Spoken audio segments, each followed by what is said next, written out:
Welcome to the first gubernatorial debate of the general election season. I'm John Dankosky from Connecticut Public Radio. I'll be moderating this debate between Democrat Ned Lamont and petitioning candidate Oz Griebel. This event is sponsored by the Connecticut Conference of Independent Colleges, Connecticut Public Radio, WFSB, and the Connecticut Mirror. Thanks to these organizations, thanks to the students, the faculty, and the staff of the University of St. Joseph in West Hartford for hosting us tonight. Tonight's debate is live on Connecticut Public Radio and is streaming on WFSB.com. We extended tonight an invitation to Republican Bob Stefanowski, but he declined our invitation. It is a cumulative time debate tonight, with each candidate getting 24 minutes of time to answer questions from our panelists, and those panelists are Mark Pasniokis of the Connecticut Mirror and Dennis House of WFSB. The candidates will each have a 1-minute closing statement after those 24 minutes are over. It's my job here to keep the conversation going, and I will occasionally jump in to move things along and ask some follow-up questions. I will ask our audience to stay quiet during the debate to allow maximum time to hear from the candidates. If you're here, turn off the ringers on your phone, of course, but we will ask you to tweet, and you can use the hashtag #CCICdebate. Of course, you can tweet about this if you're watching on WFSB.com or listening on Connecticut Public Radio. I'm going to, first of all, welcome the two candidates. Thank you, Ned Lamont. Thank you, Oz Griebel, for being here. Great to be here. And I want to turn over to Mark Pasniokis for our first question. Paz? Good evening. Your opponent, Bob Stefanowski, traces Connecticut's current economic problems back to passage of the income tax in 1991. So, one, do you agree with his view that there's a cause and effect relationship between the Connecticut's current economy and the income tax? And two, if not, is there one or two things that you can point to that you would do as governor early on to try to turn around our economic issues right now? Mr. Long? And I think this first question goes to Oz Griebel. Mark, thanks. Appreciate the question, and I will respond to it. But I want to take a couple of minutes here at the outset to do two things. One, echo the thanks to the sponsors here, and particularly to the Conference of Independent Colleges and to Rona Free and the USJ community for hosting us here tonight. And I also want to take a few of my 24 minutes to address a challenge that Monty Frank, my running mate, and I have, and that is with the name recognition. And as some of you may know, because of rules that WTNH has down in Channel 8, we're currently excluded from the September 12th and September 17th debates. And one of the reasons is we only registered 4% on the Quinnipiac poll, but within that poll, over 80% of the folks said that they didn't know enough about me to form an opinion as to whether they would support the Griebel-Frank ticket. So I've taken some time here tonight, and some of my own team says I don't talk enough about what I've done. So I'm going to take the liberty of part of my 24 minutes to give some background not only on who I am and what I've done, but more importantly about how I think. So I went to high school in North Jersey. I graduated from Dartmouth College in 1971. I taught and coached at the high school and college level, part-time and full-time, for 15 years. I went to law school at night. I joined the bank, what used to be the First National Bank of Boston, and spent 16 years in Boston in various legal and operation responsibilities. I was transferred down here to Connecticut in 1993 to oversee what was then Bank of Boston, Connecticut. I left the bank to go to McDermott, a specialty chemicals company, in 1999 to serve as its chief operating officer, and joined the Metro Hartford Alliance as its first CEO in 2001, and served in that role until last December when I left to join Monty Frank and form the Griebel-Frank 4CT ticket. I served on a board of a publicly traded company, McDermott, and I currently serve on the board of a privately held company, World Business Capital. But more importantly, that extensive business experience has contributed to and been broadened by my service here in the Hartford region and in Connecticut on a number of boards of various organizations.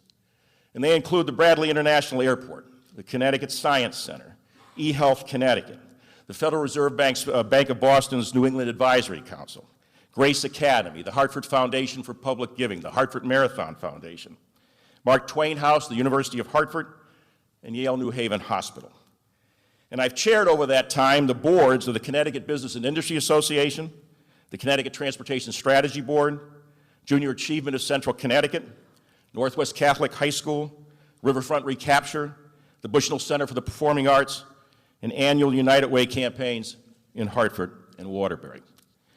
And during my tenure at the Alliance, we created a marketing campaign called Hartford, New England's Rising Star, to support the Rowlands administration's $2 billion investment in the city.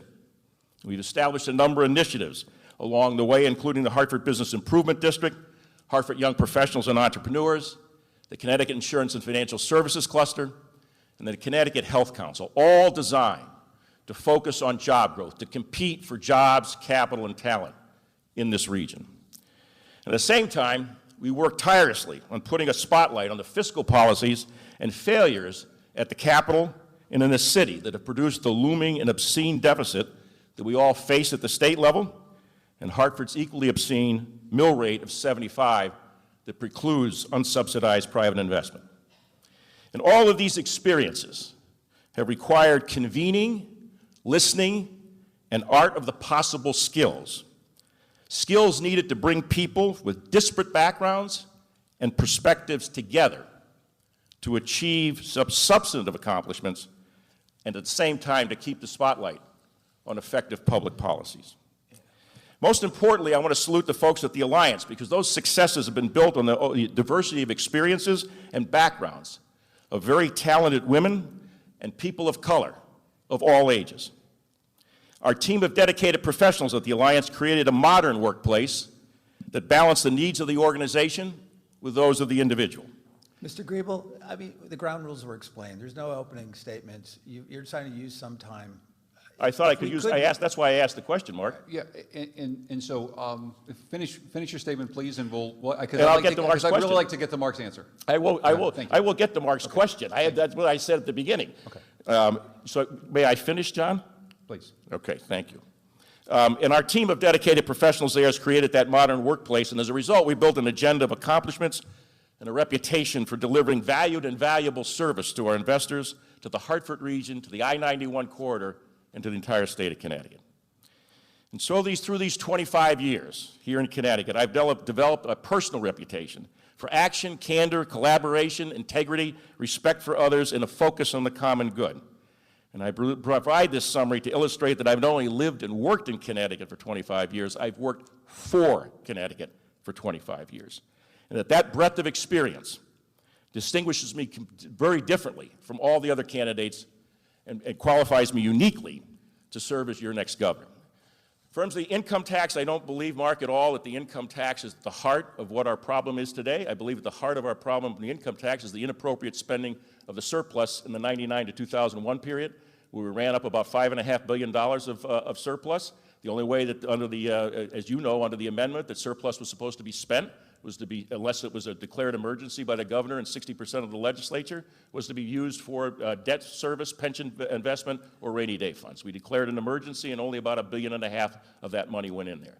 To me, that was the beginning of the erosion of private sector confidence in this state to do what we said we were going to do, namely use the income tax, surpluses in the income tax for that particular purpose. In terms of what I would do in the first budget, you know as well as all of this audience knows, we're looking at about a $4.5 billion deficit over that 2-year period, maybe even more depending on how you want to count the federal tax changes. So the point that we would look at is trying to see where we might be able to eliminate certain taxes, the business entity tax, maybe the gift and estate tax, maybe take the personal income tax down by a percentage or two.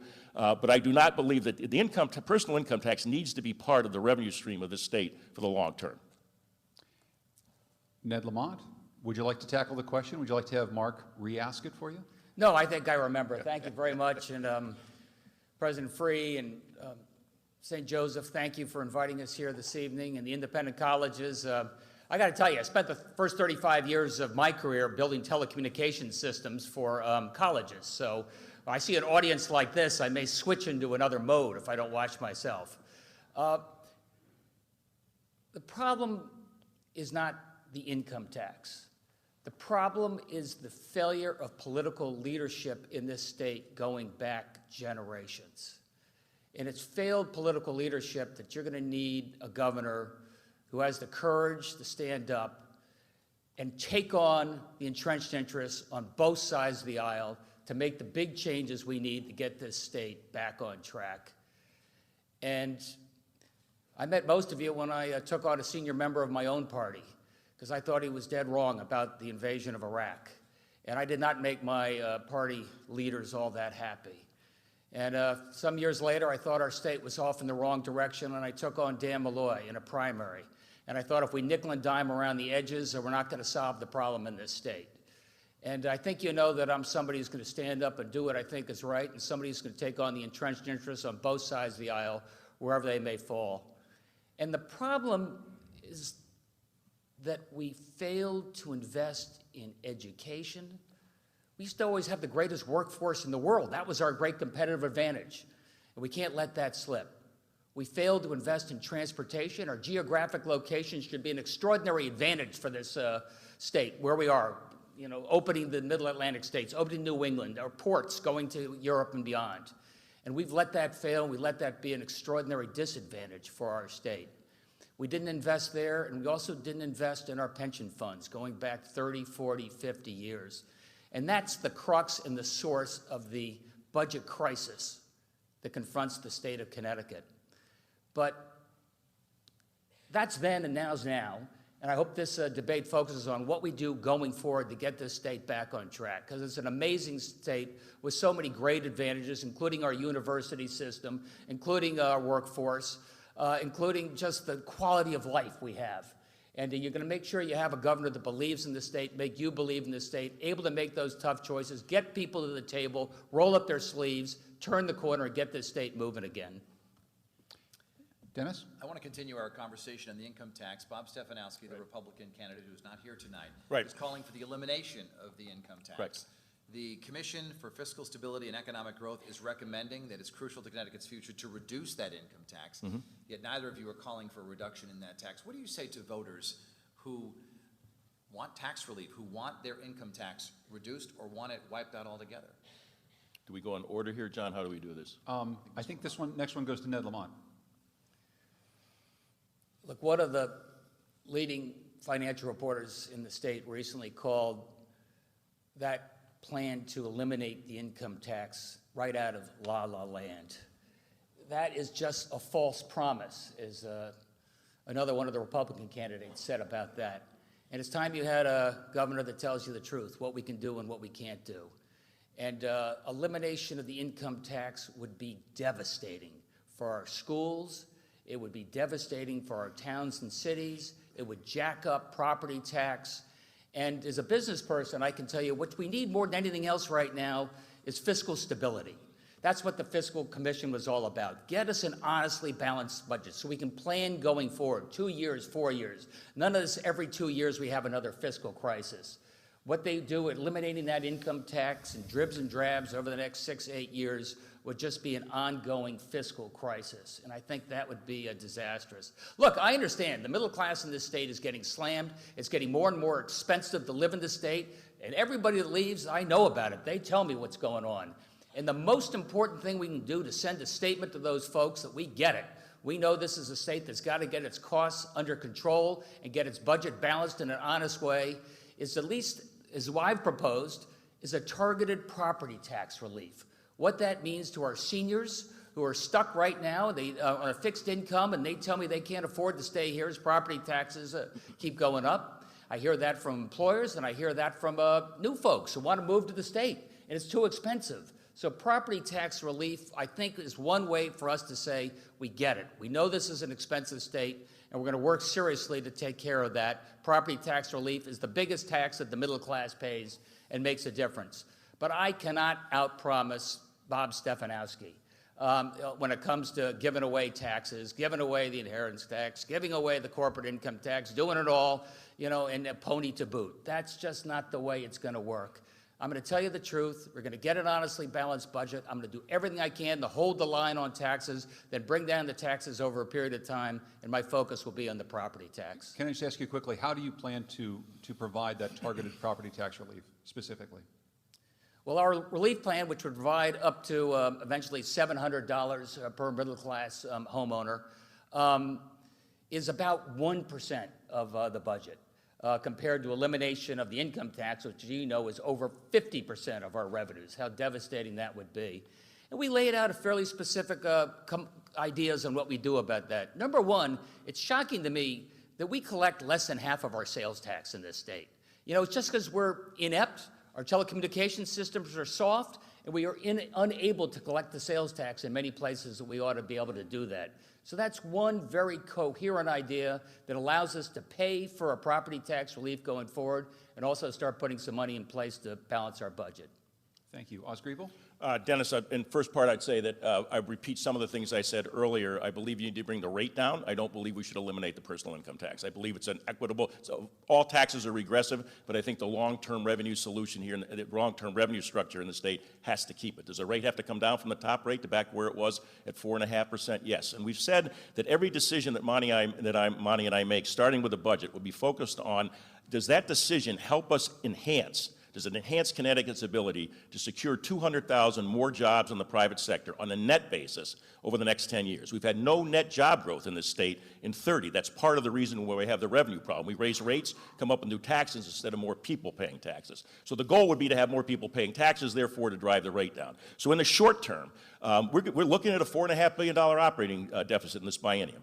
That's ugly. I have no idea how we're going to be able to balance that in its entirety. We're going to have to use the rainy day fund for sure. But we're also going to have to look out for the next biennium, 2 or 3 bienniums out. We didn't get into this mess in 10 minutes, and we're not going to get out of it in 10 minutes. Some of these ideas are all poll-tested ideas. You know, property tax credit, which go against the income tax, or eliminate the personal income tax. You know, if you believe some of this stuff, I'd be happy to sell you a few bridges before I leave here tonight. This is serious stuff that has to be dealt with, honestly. So the rainy day fund, but I think we can do things, Dennis, and part of this things that came out of the commission. Could we eliminate the business entity tax? 170,000 businesses in this state pay $250 a year. I think it generates about $60 million. Could we get rid of that? Yes. And do I think that would send a signal to the private sector that we're serious about getting our house under control? I do. Could you eliminate the gift and estate tax? You know, we've got out-migration in this state for the last 20 years of wealthy people. We got out-migration of people of all ages and all incomes. But if one of the reasons people are leaving is because they don't want to die in Connecticut, then let's not give them a reason to stay by eliminating that. Then we'll get their personal income tax, their sales tax, their gasoline tax, their contributions to philanthropy. It's those things I think we can do at the margin, Dennis, in that first budget, and then look over time to bring the rate down. But I do not believe in the elimination of the personal income tax. For the next question, I want to turn to 2 students who we have here. I believe that we have Bradford Landry and Rachel Betts, who are students at the University of St. Joseph. Thanks so much for being here, and please address your question first to Oz Griebel. First of all, thank you guys for being here. It Pleasure means to a be lot here. the community. My question is, what ideas do you guys have for Connecticut colleges and universities to work together better so that our graduates are well prepared for the changing needs of markets and employers? Well, the answer I'd give you just briefly is I've always believed that there needs to be a tighter relationship between higher education and the employers.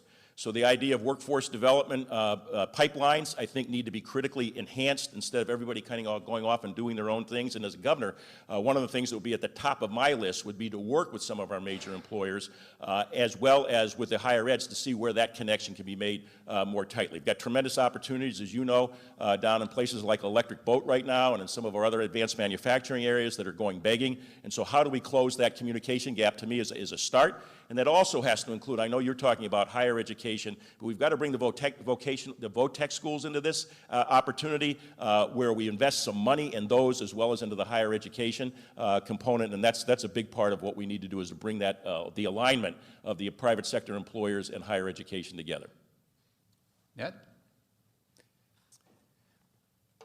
We absolutely have to do a better job of partnering between our colleges and our major employers. I'll give you a little good news. Everybody gives you bad news in this state. We have thousands and thousands of really good-paying jobs that we cannot fill right now. We cannot fill these jobs in advanced manufacturing, as Oz said, at Electric Boat, Pratt & Whitney, Sikorsky, teaching, nursing, the trades, because we are not training the people for these jobs. And if we do a better job of partnering business and employers and our schools, we're going to make sure that these are Connecticut jobs for Connecticut families. Make sure these are good-paying jobs. As I said, we don't need more taxes. We need more taxpayers. You know, and shame on us that we don't take this opportunity. You know, it's not often in a cycle that you actually have these amazing opportunities and jobs that could be filled right now to get this state moving again. I see some of my friends here from Central Connecticut State University, where I've been a adjunct professor for many years, and I do in political science. I also teach a course on how to start your own business, and we have the business plan competition there. And I do everything I can to give young people a sense of energy and passion about what it is and how meaningful it is to start a business and what that means going forward. And I'll just say something else, since these are folks of independent colleges. When we helped bring Infosys, an Indian IT company, to Hartford, and I was telling them we got VOTEC, we got STEM, we've got all these amazing tech programs. They said, that's great, but I also want a really great liberal arts graduate who can read and think. Because over the course of a career now, your job is going to change 3 or 4 times. And that's what some of our greatest independent colleges do. That's what I'll remember every day as your governor. Thank you so much. Our second question from our student is from Rachel. Hi. Good evening, and thank you for being here tonight. My question for you both is, what ways do you believe you can best create jobs in Connecticut that will keep Connecticut college graduates here in the state, as opposed to leaving for other opportunities? And Ned Lamont? Don't go. Good times are coming here. You want to stay in Connecticut. Let me tell you that. I just told you that we have tens of thousands of really great jobs. And I don't know what your major is and what you studied, but we got to make sure that I have a database right there, that I have employers coming to your college, telling you what it means to do advanced manufacturing, what it means to be in the trades, what these skills are and what they mean in terms of salary and what they mean in terms of lifestyle. I've got to make people believe that this is a state where they'll be able to afford to live and they can stay close to home. I hear everywhere I go, people my age, they wonder, well, will my kids be able to live in Connecticut? I want to live where my kids are, and I want my kids being able to come back. That's about jobs, that's about opportunity, and making sure that you're trained for those jobs, and making sure I do everything I can to make this state affordable for our young people. Rachel, the first thing that the governor has to do is make sure that the employers here today, who are here today, want to keep the jobs that they have here today. When I talk about 200,000 net new jobs, I mean net, not 200,000 coming in the front door and 200,000 going out the back door.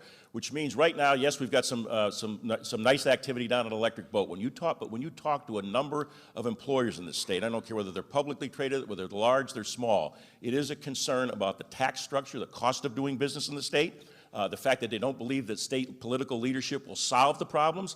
And the only way we're going to change that attitude is be talking on a regular basis with those employers, with the CEOs, with the business owners, to find out whether there's some things we can do to help them, the low-hanging fruit, and we begin to demonstrate how we're going to solve one of the issues we haven't talked about yet here tonight. How are we going to solve this unfunded retirement problem that's staring us in the face? We need to reignite confidence in business owners and business leaders so that the jobs that are here today stay here and that the next job they add is added here in Connecticut and not in New Hampshire or South Carolina. Thank you both for your questions. And just a reminder, this is a cumulative time debate, and we're flying through the time right now. So we've got a lot of questions we want to get to. We may move things along fairly quickly. The next question first goes to Oz Griebel, and Mark Pasniokis has it. It's a question to Oz, but it actually refers to something that happened with Mr. Lamont on a FM radio station in Bay. You were asked a yes or no question, would you raise taxes? And you said yes. I'm not going to ask either of you a yes or no question about raising taxes, but I will ask you, looking ahead to the challenges, to the $2 billion deficit, as you sit here tonight, do you anticipate having to raise taxes? And if so, which ones would be the ones that you would see as fairest way to balance the next budget and close that $2 billion deficit? Oz? Mark, you're going to take the pledge. Am I going to say I'm not going to raise taxes? You're sitting here looking at a $4.5 to $5 billion operating deficit that is going to be balanced probably again in part on further cuts to municipal aid and some other horrible things like that are on the horizon. We're going to have to take all of the rainy day fund to at least mitigate some of that $4.5 billion issue. In the first year, you would take the entire rainy day fund? Well, you're looking at, in the first year, you're looking at $2.5 billion. So, I mean, my question is, there are no easy answers here, Mark. You know this every well as I do. And so the notion of how you're going to get at this, to me, is I do think we need, as I said in the answer to Dennis's question, take a look at where we might be able to eliminate some relatively minor taxes to send the right signal. Now that means you got to find the offset either in an additional tax or in a cost saving. So you will look at all that. Look, the idea that we raise taxes, this goes back to something that the Commission on Fiscal Stability, I think, did the wrong recommendation. The idea that we'd lower the income tax but put a payroll tax in. And the theory is that was going to give a break to the subchapter S owners, but that would be offset by the payroll tax. Well, a publicly traded company gets no benefit from that. So the UTCs and the EBs and the Hartfords of the world aren't going to get any benefit from that. So the notion of doing, if you're asking me what taxes would I raise, I would look at it in the context of how bad the budget is at that point. Well, I guess the issue we're trying to get at is, could you give the voters a sense of what you think is the fairest way to raise revenue if indeed you need to go that way next January and February? Yeah, I don't know how I could possibly answer that question without looking at what the dynamic is. I mean, the notion that you're going to raise a tax when you know that the likely impact, depending on which tax you raise, is going to lead to more out-migration, to no job growth here, that to me is the serious. So where do you look to reduce expenses is where I would go first. The idea of, could you take the municipal aid and direct some of that to councils of governments to give them an incentive to get at regional delivery of municipal services? Because we all know that one of the big costs of living in the state, it's not just state taxes, it is the property tax. And it's particularly the property tax by business that has to pay it on facilities and on equipment. So raising more taxes, to me, is an anathema given the structure that we have. And I would look first and foremost to reduce costs.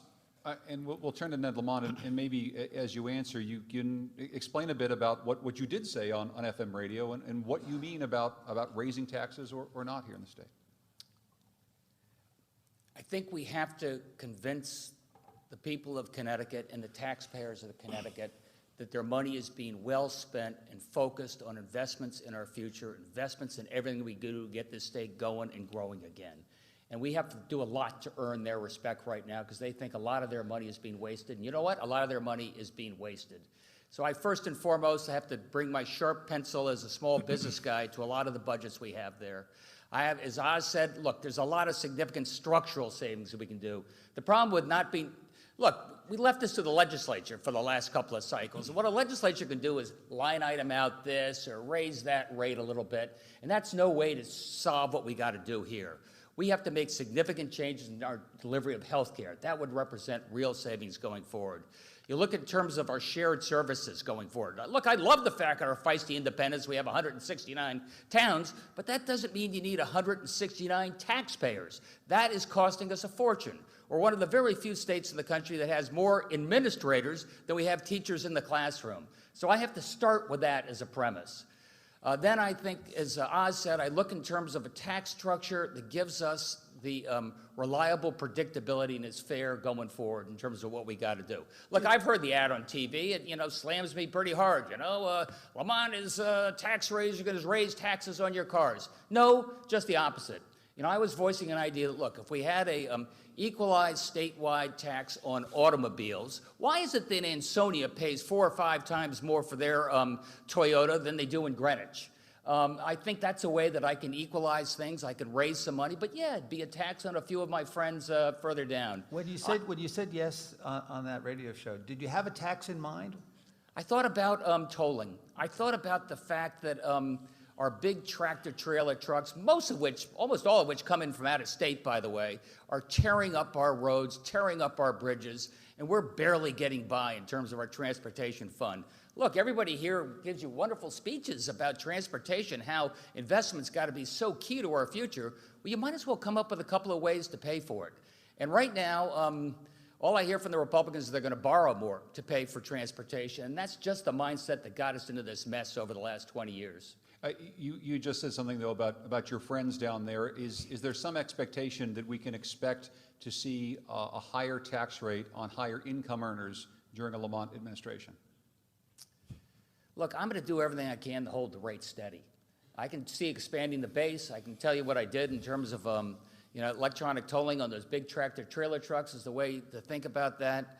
But I'm not looking to raise anybody's rates right now. I think we can do it. I think I can do it through a good, hard negotiation, some real economies, and that's what I mean to do. Dennis House? Our next question is something that Mr. Lamont had touched on earlier. 2 members of the Commission for Fiscal Stability and Economic Growth faced a state this past weekend and said almost half of the potential sales tax revenue in our state is never collected. As governor, Tell us about the specific system you would put into place to collect all of the taxes that are due the state. Yeah, remember that the sales tax used to raise most of our operating, and it's been diminishing as a source of revenue for the state for a lot of reasons, one of which is, I referred to earlier, you just said, is we're lousy at collecting. And we got to do a better job of collecting what is due. I think it's only fair to those that pay that sales tax, the others can do it as well. And I think there are a lot of new softwares and electronic ways we'll be able to do that without being intrusive for small business. I've said a lot about the fact that most of our GDP is exempt from the sales tax. I say, for example, e-commerce in the digital economy.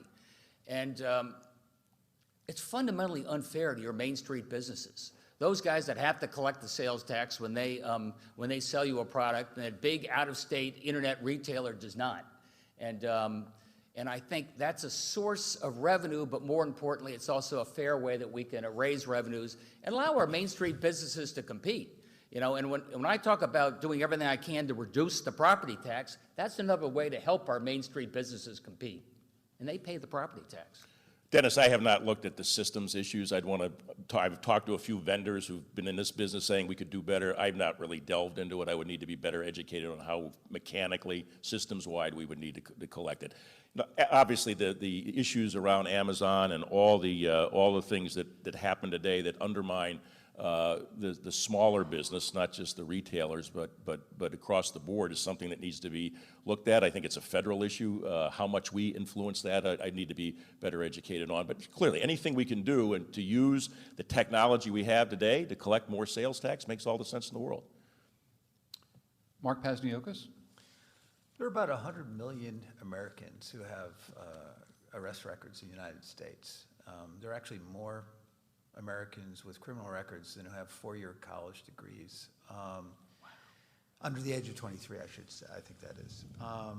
So Connecticut's one of about 20 states that has what's called ban the box. You know, you can't ask certain questions up front about criminal background. So my question is, would you have signed that legislation? That's one thing. And two, are there other policies you have in mind about improving second chances for people who have criminal records? Absolutely. It's a great question, Mark. I think it's at the heart of a number of things, both in terms of addressing our workforce development needs, but also to provide people with a genuine second chance. So I would sign the ban the box legislation. I think it gives its the employer still has the opportunity to probe after that initial submission. But you ask a question that I think is broader than that, and building off of some of the things that the Malloy administration has done with the second chance programs, bringing and what Commissioner Semple has done in the corrections area, bringing some training into the prison system to begin to prepare people to be ready when they come out. The idea of using some of our apprenticeship programs in a way, we're down in Bridgeport at the Housatonic Advanced Manufacturing Center, and some of the things there where a lot of their students are individuals who have been released on parole, who are looking for that second chance opportunity, giving them the skills that they need to take advantage of some of these job openings. I think all of that has to be part of a much more enlightened, building off of the recent years, a much more enlightened approach to not only how do we make sure that someone going back on the street with no job and the incidence of recidivism are so high. If we don't do something like that, we keep, it's a kind of pay me now, pay me later. But the idea of being respect for the individual, giving people an individual a second chance, has to be at the heart of any administration if we want to move Connecticut back to preeminence on a whole bunch of fronts. I agree. I mean, this has been a remarkable success for our state and for a lot of folks who got a second chance. We have a third fewer people incarcerated today than we had 7 or 8 years ago. And our recidivism rate, as Oz just said, is down because we give these guys training, we give them an opportunity, we give them hope. The labor unions have a set aside for folks with a second chance. They're up there rebuilding Weaver High School in Hartford as we speak right now.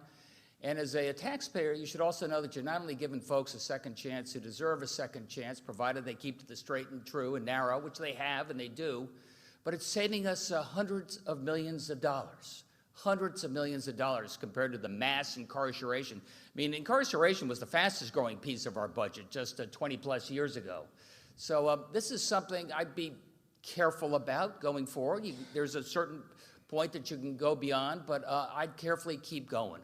And I think it's so important that we get our community colleges involved there, so when you leave incarceration, often as a young person who made some stupid mistake at the age of 20, they have an opportunity to get back on their feet, and most of them do with real success. And like I said, our crime rate is at a real historic low, so let's keep it going. And Mark, just a quick thing, and just to come back a second answer, I think the preventative issues like the PAL programs here in the city of Hartford, where the police are involved in a early on basis so that someone doesn't get arrested, someone doesn't get incarcerated. The whole system of how you tie public education into that it's got to be a comprehensive look at this, not simply slicing off the second chance by itself. It does have to look what happens in our urban school districts. Where do we provide safety? Where do we provide support for those young people? That has to be part of the discussion as well as the second chance component.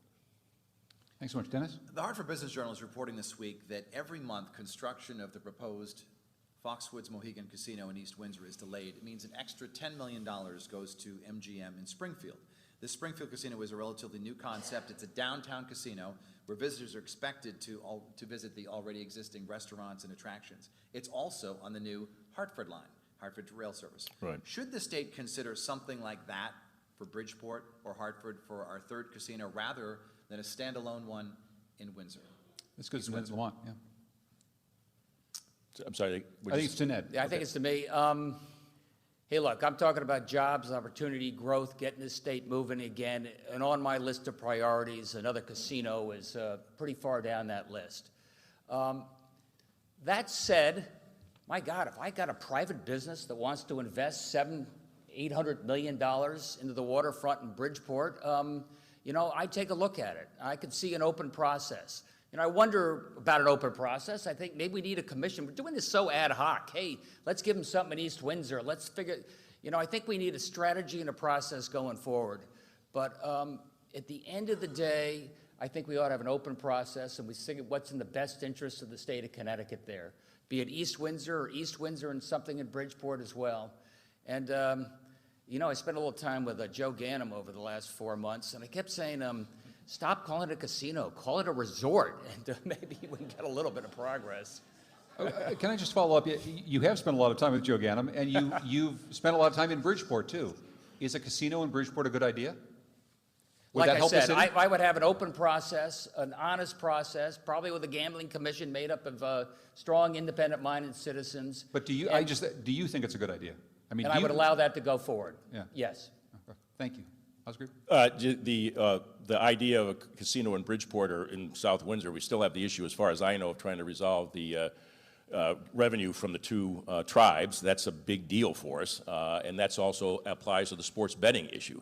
So where that stands, as far as I know, there is no ongoing negotiation between the Malloy administration, at least active, and the two tribes. If we don't get that issue resolved, then the idea of putting another casino anywhere, I think, is troubling. We get that issue resolved, and if it's an open process and private sector money wants to come into Bridgeport, fine. I don't think state money should go into it. And one big question I would have around Bridgeport is the impact it would have on transportation. How are we going to get people, if we're going to drive the kinds of crowds that we would expect to generate the tax revenues associated with a casino, how are we going to address what's already a very unsatisfactory transportation issue, both in terms of trains and I-95 congestion? So are we going to have more ferry service coming in from New York? I don't know that, but that would be a question that as the governor on a policy matter, I think has to be part of the long-term discussion of any casino in Bridgeport. It was a failure of leadership. I agree with you. I would have had the tribes. I would have had MGM in there. I would have said, look, this could be a transportation bottleneck. What does this mean for the Bridgeport rail station, which would be a short walk to what they're talking about? What does that mean in terms of ferry service? So people can come to Long Island, so they can come down to New York and back and forth. How do you relieve the congestion on I-95? I think it's been a lost opportunity. I get it on track. Mark? Well, let's talk about leadership and economic development and money that gets invested into the private sector. This governor has borrowed heavily to finance his First Five program, right. Which is intended to entice major employers to expand in Connecticut. So let me ask you about two two deals that are probably the two marquee deals that Governor Malloy has done. One is the package to keep Sikorsky here to make sure their next generation of heavy lift helicopter is built in Stratford. And the other one is very different, to attract the Jackson Labs here, to have genomic medicine and genomic research, a key part of the campus out in Farmington. Would you two have done those deals? Are those good investments? Oz Griebel? The Sikorsky deal, I'm not as familiar with the details on, Mark, but I am pretty familiar with the Jackson Labs one, so I'd like to tee that one up. I think the Jackson Labs investment was a very intelligent investment for the state. But what we didn't take advantage of, going back to the UConn Health Center, is we didn't take advantage of bringing that into downtown Hartford. You remember that John McKinney, when he was Senate Minority Leader, said that the failure to deal with that on a combined basis was the wasted urban redevelopment effort. Had we taken a look at this is where it drives us all crazy. We look at things vertically. We take one piece and say, let's talk about Jackson Labs. But the real issue is the Connecticut Health Center and the amount of money that went into the health center. Not that I begrudge anybody, hospitals out there, but look at the vibrant health system we already have here in Hartford between St. Francis and Hartford Hospital and Connecticut Children's Medical Center. Had we taken some of that money and created a Cleveland Clinic type approach in downtown Hartford with Jackson Labs, I think it would have been, whatever's above a home run, a grand slam. You're the Babe Ruth or Barry Bonds of economic development. That would have had a huge impact on the city and the region overall. And this gets back a little bit into the whole notion of regional delivery and municipal services. Why do we do this? Well, you got towns fighting against one another for the associated tax revenue. There should have been a way to bring that together to benefit the region. The one point I want to make to you, though, Mark, I do not believe, as a general matter, that investing on the First Five program is the right use of taxpayer money. It does. It has has government betting on winners and losers. It irritates people who don't get the money, who've been here for maybe 150 years, but they didn't get the benefit of it because they didn't threaten to leave. So to me, investing in transportation, investing in education, so that everybody benefits from that, investing in apprenticeship programs, that's where I believe the best use of taxpayer dollars go for true economic development. Just very quickly, what do you do about the fact that nearby states are throwing these same sorts of incentives at these same companies? I mean, I would think any governor would probably face a lot of criticism, as this one does, if a company goes elsewhere. John, I just think when you look at the tax, we are within spitting distance of New York and Boston. We don't have to recruit anybody from California or Texas. Our cost structure here, even though we're talking about the high cost of living in the state, it beats Greater Boston inside 128. It beats Greater Manhattan. Look at the cost of living of young people in Brooklyn today that 20 years ago was very different. We should be able to position ourselves by looking at demonstrating we're going to get our costs under control, demonstrating we're going to get our unfunded pension liabilities under control. That, to me, is what we need to demonstrate what the private sector really wants to see. Thank you, Ned. I'd be very cautious about throwing out these incentives like the First Five program and having politics pick winners and losers and having the state do the next Cleveland Clinic. I'll tell you, I was negotiating hard with Infosys, and they told me something, that's the IT company that's moving to Hartford, and they said, I liked what Rhode Island said. Rhode Island said, Infosys, Connecticut, Infosys said, Rhode Island said, we'll match anything Connecticut offers. Now let me tell you why you ought to be in Rhode Island. And we've relied too much on these one-off incentives and one-off tax giveaways instead of paying attention to the fundamental reasons that people ought to be in the state of Connecticut. And one of the reasons they ought to be in the state of Connecticut is we have the best trained, most productive workforce in the world. And that was one of the reasons that GE told us they were leaving. They couldn't recruit those people. That was one of the reasons that Aetna said they're going. They can't find the next generation of talent. And that's one of the reasons I thought it was so important to get Infosys there to Hartford, training 1,000 IT specialists every year once they get going. Let's work on our advantages, leverage where we have our strengths. That plus transportation. Look, I'm not going to go in with an arm tied behind my back and say, I'm never going to provide an incentive, but fundamentally, I'm going to fix the transportation system, balance our budget, and get our education system where it wants to be so I don't have to rely upon these bribes. Just very quickly, because we're running low on time, Sikorsky, Jackson Labs, were those good deals for the state? I would have been pretty careful on Jackson Labs and where they wanted to be. Sikorsky is, although it's a win for our state. Did we overpay? I can't get into that. Sikorsky is an anchor tenant for this state, what it means in terms of good paying, middle-class jobs that is core to our place. So I want to be a good partner. But I'll tell you one thing, as a governor, I was just shocked that we found out that Mass Mutual was leaving by reading in the newspaper. We found out that Alexion was leaving New Haven by reading in the newspaper. You want to have a governor who's a champion for the state. One of that means is knowing these CEOs, knowing who they are, knowing what makes them tick, knowing what's important to them, knowing why they want to be involved in a job training program at CCSU or St. Joseph's. You know what your answer says to me, though, is maybe the state should be investing in newspapers.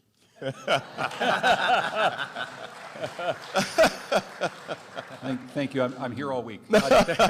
Dennis House has the next question. And again, we are running a little low on cumulative time. We'll get updates for you in just a moment. Dennis, go I'll be ahead. quick please. with the question. Another recommendation of the Fiscal Commission is a full-time legislature because they believe our current system of creating a budget is archaic. What are your feelings on making the legislature full-time and year-round? I think this one goes to Ned. Mr. Lamont. I don't know. That may be more time for mischief, as far as I'm concerned. Hey, look, Texas, the legislature meets every other year, and they're adding jobs. I would be careful. I would say, look, I think the leadership in the legislature, the committee heads, I want them there. I want them paid to do their job. I want them better informed. And, oh my God, they didn't even know about the Hartford deal they were voting on a while ago. They all seemed clueless. So I would start with that. When it comes to the full-time legislature, I don't think I'm there at this point. Maybe they spend a little less time there, and that's a way, they can also keep a real private sector existence going that's for real. I think it's tough to do it when you're on 3 months and then 6 months every other year. That's a pretty complicated way to live your life. I don't believe in a full-time legislature at this juncture, Dennis, because your costs would go out of sight. The only way that you could ever have a serious conversation is whether we could shrink the legislature. There was some discussion about that several years ago, never went anywhere, but I would never support a full-time legislature with 170, 80, whatever the numbers are we have to get. It makes no sense to me when you're trying to talk about how we're going to get costs under control. I do believe we need to have serious discussions with members of the legislature about, should a member of the legislature get any kind of a retirement plan? Should it just be a straight 401k? I mean, we have people who stay in the legislature in part to make sure they get a pension benefit, and in part that they get health care coverage for life. Those are not the right incentives, in my opinion, to run for public office. So taking a look at those and working with the legislature, I'm sure I'd be welcomed with open arms when they come in with this idea. But the idea that you would say, look, we're going to go to a 401k plan, you're not going to get lifetime coverage for health care for you and your spouse, that has to change. If we don't change that, we're not going to get the kind of structural difference, and you're not going to earn the confidence of the private sector. I mean, it's almost, when you think about it, the full-time legislature is the antithesis of what we need today. Let me follow on something I said. I mean, if I was starting with a blank piece of paper, one of the real problems we've got in this state is cities versus suburbs, suburbs versus town, this sort of conflict. If we had a smaller legislature where those state senators or legislators had a body that included the city as well as the suburbs as well as some of those towns, so they had a broader perspective, that would help us drive a certain agenda and build a certain consensus going forward. The other thing the Fiscal Commission said I thought made a heck of a lot of sense is you got a finance committee, you got an appropriations committee, one guy spends, one guy figures out how to pay for it. Put those together in one committee. So we actually have one group that I can deal with as your governor that can figure out here's the spending, here's how we pay for it, and put that together as a strategy going forward. And the leverage, one other thing, it's beyond me why legislators can throw their mileage into their pension calculation. That's going to stop in my time. Mark Pasniokis, we've got time for a couple more questions. Go ahead. Sure. I'm going to ask you a question that I actually asked at a Republican debate, but since Mr. Stefanowski is not here, I'll ask you two gentlemen. You had noticed that. I just did. I did. It's about housing and segregation. And yes, segregation is still an issue in Connecticut. Correct. Only 20 of Connecticut's 169 cities and towns allow multifamily housing as a matter of right under their zoning regs. And by the way, multifamily housing, we're not talking about big complexes. It's 3 units or more. So the question is, there was a bill that failed that would have put pressure on the communities that currently don't allow any multifamily housing. And obviously, when the legislature involving itself in local zoning is always Right. a fun topic. But how do you two feel about that? Is this something the state should lean on these cities and towns and to say, you know, you got to knock it off. You have to open your doors to more affordable housing to allow, at the very least, three-family housing. Is this 83G, or I forget what the name, is that the statute you're referring to, the modification to it? I'm blanking on the names. If I think that's what, let me assume that that's what you're... There are a couple of laws out there that apply. Right, so but the there idea... was go ahead. Yeah, so the notion of segregation is a very serious one, Mark. The idea of trying to force a town to do something that's going to come back, I'm not sure is the right way to go. I think the emphasis has to be on making sure that our urban school districts, which is what part of this issue is about, are appropriately supported, so that the children in those schools are going to the gap of performance gap gets shrunk dramatically. The segregation for example, in the Hartford Public Schools, I think is actually worse today than it was 20 years ago. When you look at the schools that are going to be closed in Hartford, the poorer performing schools are more segregated, not just based on race, but based on economic condition. On housing, I do think there's some great opportunities around transit-oriented development, both at train stations and on the busway, which is one of the reasons the busway was built to begin with. So to me, the idea of getting people close to work, where they're close to public transportation, to me is far more important in providing people a genuine opportunity to move their and their families' livelihoods forward. Yeah, I think I follow that as well. Affordable housing is a matter of rights, diversity. It's probably one of the most important social programs there is when it comes to once you get a place where you can stay, that's an address, that's credit, that's a bus stop for your kid. And as I go around the state, which I do quite a bit these days, you just realize how important that is. I would make as a priority, though, transit-oriented development, because most of these folks can't get around. They don't have a car. The bus service may be inadequate. And I would do everything I could to make our major cities transportation hubs with more frequent, regular rail service, with housing near there, and a great community school that they can call their own. And I can sell that to employers and say, you don't want to build your next factory out there in that open space, probably right closer to the cities where your advanced manufacturing ought to be, where your folks will be able to get to work very easy and very quickly. So for me, it's more broadly part of an economic development strategy as well. Well, okay, just to be clear, so neither one of you, I take it, that would pressure these communities either by seeking a change in the law or by the threat of withholding aid to get them to open their zoning? I prefer using incentives rather than threats. I would agree. Mark, I said I won't just repeat what I said earlier. Dennis? And Oz Griebel, you've got 2 minutes and 24 Yes, seconds. I I think see Ned has that. a little bit more time left. So this Thank next you, question, Josh. this next question, I think, I know that Mark gets his revenge now. it goes first to Ned. Go ahead, please, Dennis. There are likely people out there watching tonight, perhaps even in this crowd, who are considering a move out of state, perhaps to Florida, to save money on taxes. Right. How do you persuade them to hang on a little bit until you can fix things? How will their lives improve under Governor Lamont or Governor Griebel? And the big question is, when will their lives be better? 2020, 2022? When will it happen? The most important thing I can do as your next governor is fix this fiscal situation. Make the structural reforms so you have an honest budget, that business knows what they can bet on, so that schools know and mayors know what their budget's going to be and they can plan accordingly, so that you can build a budget, invest and grow accordingly. And that is what I am going to do. And I think this is a state with amazing opportunities going forward. We have great anchor tenants as our businesses, and they are growing and they are expanding. We have a wonderful university system and great K through 12 in so many of our schools, and I'm going to focus on education, make sure that each and every one of our kids in tough districts as well as other districts have that very best opportunity. And we need them, by the way. We need you here. Don't go anywhere. We're running out of people. A lot of our workers are retiring. I'm going to do everything I can to recruit and keep those folks here in the state right now. Will their lives be better in 2 years? 2 years into your term? Will they be paying less? Here's the deal. I can't solve this thing in a year, I can't solve it in 2 years, but I can tell you that you're going to know where we're going. I can tell you that you're going to have an idea where the state is. You're going to know what this budget's going to be like 2 years and 4 years out. Transportation is going to be a long-term project.